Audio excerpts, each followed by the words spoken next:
Je suis Anne-Marie Lefebvre, propriétaire et fondatrice de Rencontres sportives, la plus grande communauté Internet de rencontres au Québec.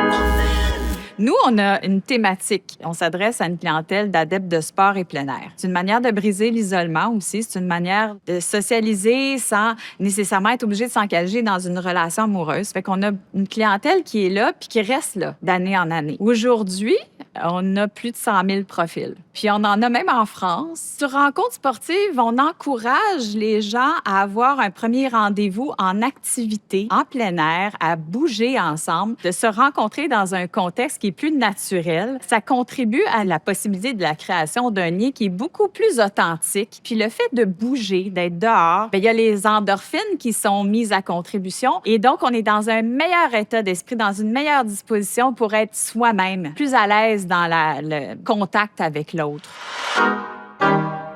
Moi, j'ai démarré ce projet pour mes copines. Fait que déjà, en partant, ça met la table à une préoccupation de prendre soin des femmes. Aussi, il faut le dire, à l'époque, mon idée, c'était de créer un réseau pour femmes sportives.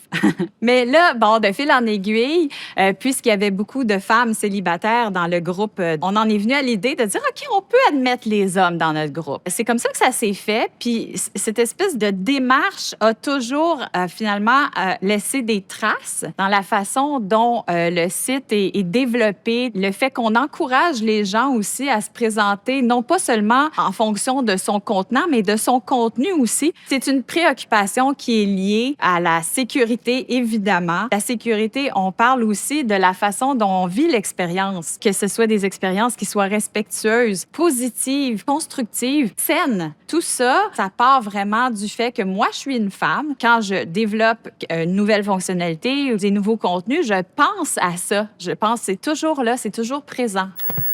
Ça fait très longtemps, probablement dans la première année, qu'on a introduit la possibilité de signaler un profil pour un problème de comportement. C'est au cœur de la culture de rencontres sportives, pas parce qu'on veut mettre les gens au pilotis, mais parce que c'est très important. Si les gens ne vivent pas une expérience positive, et là, on bascule dans la peur, dans le sentiment qu'il n'y a pas de filet de sécurité, qu'on est laissé à nous-mêmes, on va hésiter à poursuivre ce genre d'expérience-là. Donc, c'est important pour moi qu'il y ait des balises, puis qu'on mette en place des outils pour que les femmes ou les hommes aussi, parce qu'il y a des femmes aussi qui ont des comportements inadéquats parfois. Et donc, il faut avoir ces outils-là pour que l'expérience soit le plus sécuritaire possible. Quand ça déborde trop, je ne m'obstine pas avec les gens. Quand quelqu'un a un comportement qui est vraiment déplorable, puis il faut le mesurer, là, après, ça reste de l'ordre du jugement de rencontres sportives, de déterminer ça,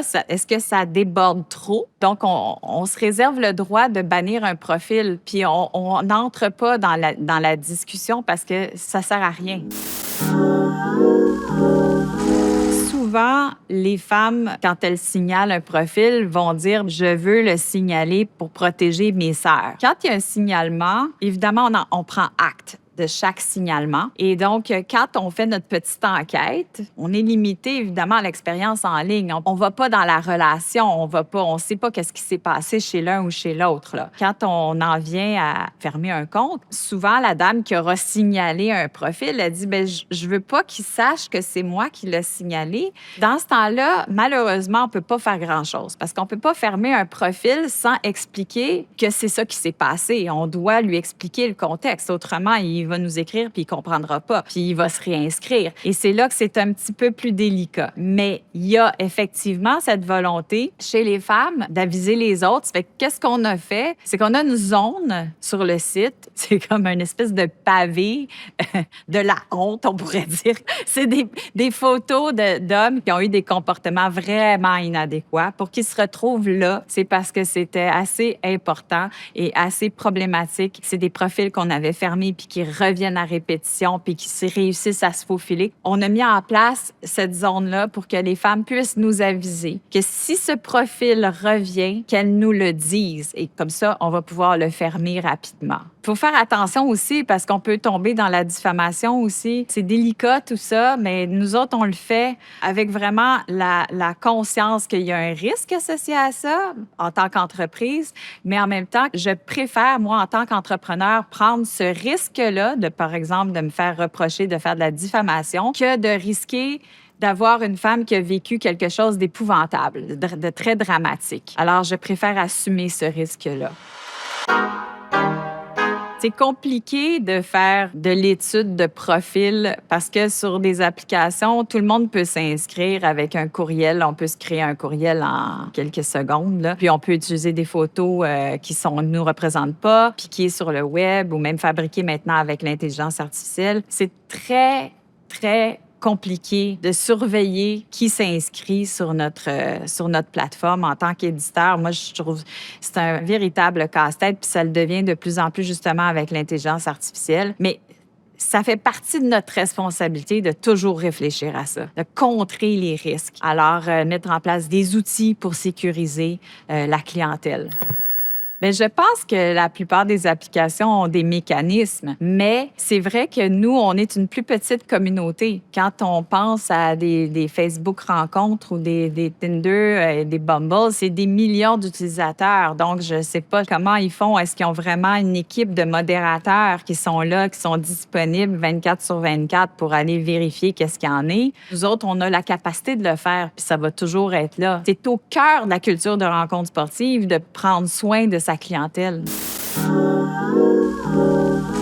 Je pense que ce qui s'est produit par rapport à, disons, au comportement qu'on a adopté puis qui s'est transformé, qui a évolué avec l'utilisation des sites de rencontres et des applications de rencontres, c'est lié à la multiplicité des plateformes. Alors, c'est un peu comme si on entre dans un centre d'achat puis il y a plein de boutiques versus rentrer dans une boutique. Ça, bien, ça induit forcément la possibilité d'aller magasiner ici et là. Ça rend l'expérience un petit peu plus complexe et ça désengage à un moment donné les utilisateurs parce qu'il y a juste trop d'opportunités. Je pense que le swipe, c'était pas une bonne idée.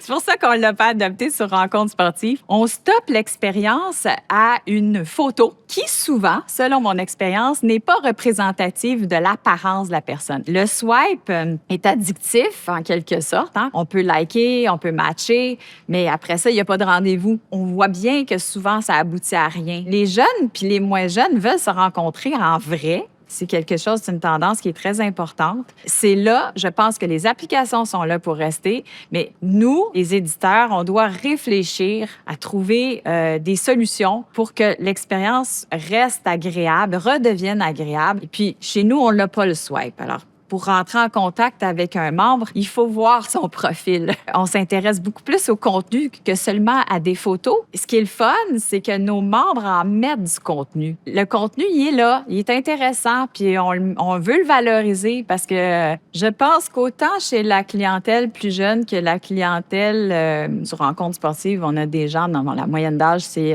47 ans. Il y a une espèce d'essoufflement face à l'utilisation des plateformes de rencontres. D'où l'importance que prennent toutes les activités qu'on propose à nos membres.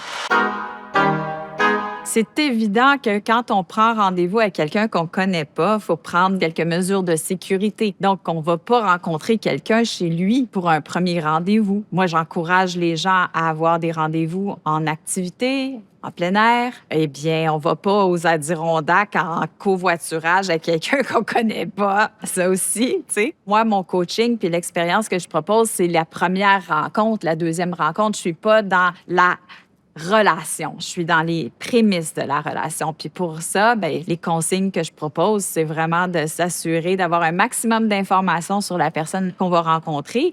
Et puis, des fois, on va voir des femmes poser des questions pour un peu valider ou se mettre en confiance par rapport à l'autre. Par exemple, l'homme va être réfractaire, va pas vouloir jouer le jeu de répondre, puisqu'il va dire, c'est quoi cette histoire de questionnaire? Dans ce temps-là, moi, ma réponse aux filles, c'est de dire, bon, ben merci, bonsoir, mais non. Si l'autre n'a pas la générosité de comprendre d'où ça vient, cette inquiétude-là, ce besoin d'être sécurisé, eh bien, ça vaut même pas la peine d'aller plus loin.